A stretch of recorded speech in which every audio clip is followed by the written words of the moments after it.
le début de la Semaine internationale des chiens d'assistance. Et Claudia, on connaît les chiens pour aveugles et on entend de plus en plus parler des chiens d'assistance psychologique. Et ce matin, en particulier, tu veux nous parler des chiens Togo. Oui. Les chiens Togo, en fait, c'est un organisme qui élève des chiens d'assistance psychologique à partir de chiens abandonnés dans les refuges. Donc, ils ont tissé des liens avec une trentaine de refuges à travers le Québec et ils ont des évaluateurs qui vont les visiter régulièrement et déceler des chiens qui ont des caractéristiques particulières qui ont besoin. Et dès qu'ils décèlent qu'un chien pourrait correspondre à leurs besoins, ils vont lui faire passer une évaluation de niveau 1 qui se fait directement sur le site du refuge. Alors, l'évaluateur va faire différentes manipulations. Oui. Qu'est-ce qui les caractérise particulièrement, ces chiens-là? Bien, il faut que ce soit des chiens à la base qui vont avoir un comportement qui est irréprochable en public, finalement. Donc, ils vont faire une évaluation comme ça de niveau 1. Et quand l'animal va se qualifier, là, on regarde qu'il réagit bien avec les autres animaux, quand il se qualifie avec le niveau 1 d'évaluation, il y a un entraîneur évaluateur qui va l'apporter chez lui. Et là, il passe son évaluation de niveau 2, qui est en fait très efficace. On appelle ça une évaluation par du vécu partagé. Okay. Donc, il va vivre avec son évaluateur et il va participer à différentes mises en situation. Puis là, quand il passe cette évaluation de niveau 2-là, il va pouvoir devenir un chien Togo, mais là, il n'est pas encore entraîné. OK, mais tout ce processus-là, ça peut prendre combien de temps à peu près? Bien, ça peut... en fait, c'est beaucoup moins long que ce qu'on peut s'attendre. J'en ai discuté avec Noémie Labérois, qui est la fondatrice de l'organisme et qui est à la base diplômée en psychoéducation et psychologie. Okay. Combien de temps ça prend pour l'entraîner pour qu'il devienne un chien Togo, finalement? Bien, étant donné que chaque entraînement est fait sur mesure en fonction des besoins spécifiques de la personne, c'est variable. Je dirais que nous, on a le goût de dire ça prendra le temps que ça prendra, parce qu'on veut vraiment que le chien soit qui ait atteint nos critères avant d'être remis à son bénéficiaire. Mais en moyenne, c'est autour d'un 3 mois à peu près d'entraînement intensif. Le chien habite chez son éducatrice canin. Puis, est-ce qu'il y a assez de chiens avec un bon potentiel dans les refuges pour répondre à la demande?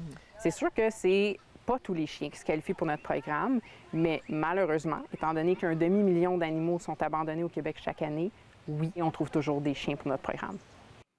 Donc, une fois qu'ils sont qualifiés, que l'entraînement est commencé, à qui ça s'adresse, ces chiens-là? Bien, pour le découvrir, j'ai rencontré Laurent. Laurent, c'est un garçon de 14 ans. Et à l'âge de 10 ans, il était dans un camp de vacances et il a été victime d'un accident pendant lequel il a subi une commotion cérébrale, en fait un traumatisme crânien directement. Et dans les 6 mois qui ont suivi cet événement-là, il a présenté tous les symptômes post-commotionnels qu'on connaît là, des sportifs qui ont des commotions cérébrales à répétition. Et principalement, c'est son anxiété qui est devenue tellement importante que ça l'a rendu non fonctionnel, finalement. Il ne pouvait plus sortir de chez lui, aller au cinéma, aller au restaurant.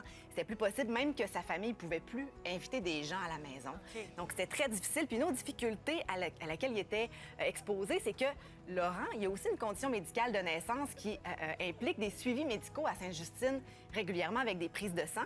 Et là, son anxiété était tellement devenue importante que c'était devenu comme invivable pour lui d'aller à ses rendez-vous médicaux. Et c'est là que le chien Togo est venu jouer un rôle important dans sa vie. Oui, exactement. Puis maintenant, ça fait 3 mois que Laurent vit avec Kawai, son chien d'assistance. Et bon, le lendemain de l'arrivée de Kawai dans sa famille, il avait un suivi à Sainte-Justine et ça s'est surprenamment bien passé le lendemain. Okay. Et depuis, bon, il a déjà commencé à aller au restaurant, aller au cinéma. Il est allé en voyage. Kawai a pris l'avion avec la famille de Laurent pour aller en Floride. OK, les progrès ont été rapides. Vraiment très rapides. Et même que ça l'aide Laurent dans son organisation parce que pour Laurent, c'est tellement important de bien prendre soin de son chien qu'il doit respecter une certaine routine qui est bénéfique pour lui aussi, là. Oui, donc j'ai parlé avec Laurent pour lui demander, lui, comment il perçoit l'apport de Kawai dans sa vie. Avant d'avoir ton chien, de venir comme ça dans un endroit public avec plein de monde, comment tu te serais sentie? Bien, je me ressentais envahie, puis comme si on était un peu regardé de partout, mais je savais pas qu'est-ce qui allait arriver, donc j'avais vraiment beaucoup de stress. Est-ce que tu serais sortie? Est-ce que tu serais rentrée? Ben, j'aurais vraiment eu de la misère et si, mettons, j'aurais rentré, ben j'aurais probablement sorti juste après. Puis là, depuis que tu as ton chien, comme là, aujourd'hui, tu t'es senti comment? Ben, je me sentais normal, là, comme avant que j'avais eu tout mon accident et tout ça. On m'a dit, en fait, que tu avais participé à des kiosques pour Togo. Là, tu es ici avec nous aujourd'hui pour parler des chiens Togo. Qu'est-ce qui fait en sorte que tu t'impliques autant? C'est plutôt parce que je peux en ce moment, parce qu'avant, je pouvais pas. Même si je voudrais, ben j'avais trop de la misère, donc je pouvais pas. C'est pas quelque chose qui n'aurait pas été possible, puis maintenant, ça l'est. Ouais. Mais tu serais quand même pas obligé. Ouais, je sais. Je suis pas obligée de faire ça, mais je me dis que ça serait vraiment le fun, puis je sais que je pourrais les aider. Aider les autres personnes qui étaient dans la même, qui Ouais. sont dans la même situation que tu étais finalement. Ouais. On m'a dit que tu y avais même appris des taux. High five! Bravo! Pow! Vas-y! Bravo! Ben en fait, chapeau. Merci.